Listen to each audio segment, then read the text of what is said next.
Welcome to Bedtime Story Club, where magical tales come to life. Close your eyes, relax, and let the story begin.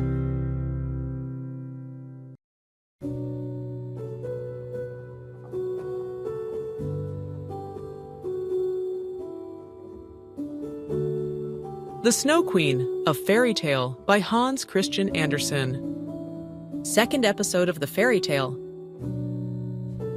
Sixth story, The Lap Woman and the Fin Woman. Through the howling wind and biting cold, Gerda and the reindeer pressed on toward the Snow Queen's palace. The icy northern lights flickered overhead, casting eerie shadows over the endless white wilderness. Gerda huddled against the reindeer's warm fur, but she could feel the cold creeping through her clothes.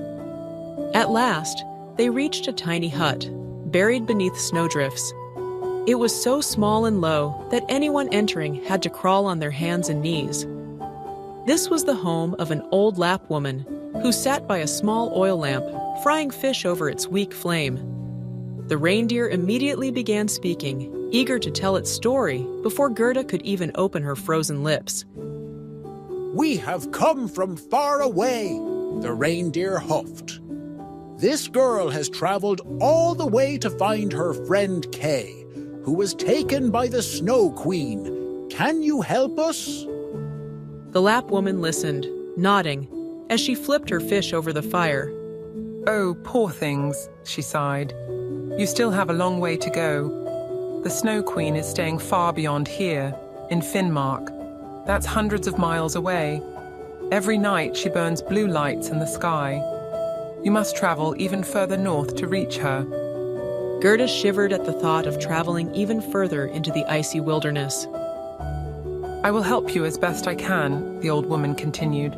"I will write a message for you, but I have no paper." Instead, she took a dried stockfish, a stiff, dried-out fish, and scratched a few words on its skin with a sharp knife. Then, she handed it to the reindeer.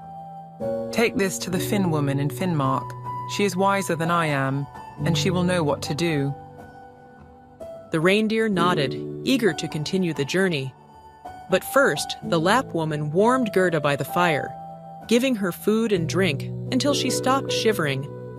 Then, with a firm nod, she tied Gerda securely on the reindeer's back and sent them racing through the night once more. The Finn woman's wisdom.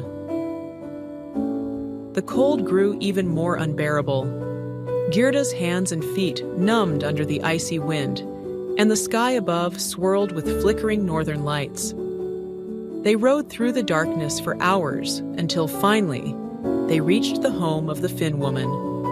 Unlike the Lap woman's hut, this house had no door at all, only a chimney where the reindeer knocked with its antlers. A voice inside called, "Come in." The heat inside was overwhelming.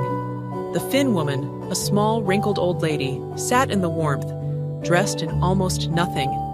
Beads of sweat covered her face as she stirred a steaming pot. She glanced at Gerda, then at the reindeer, and without a word, untied Gerda's mittens and boots. "She will be too hot in those."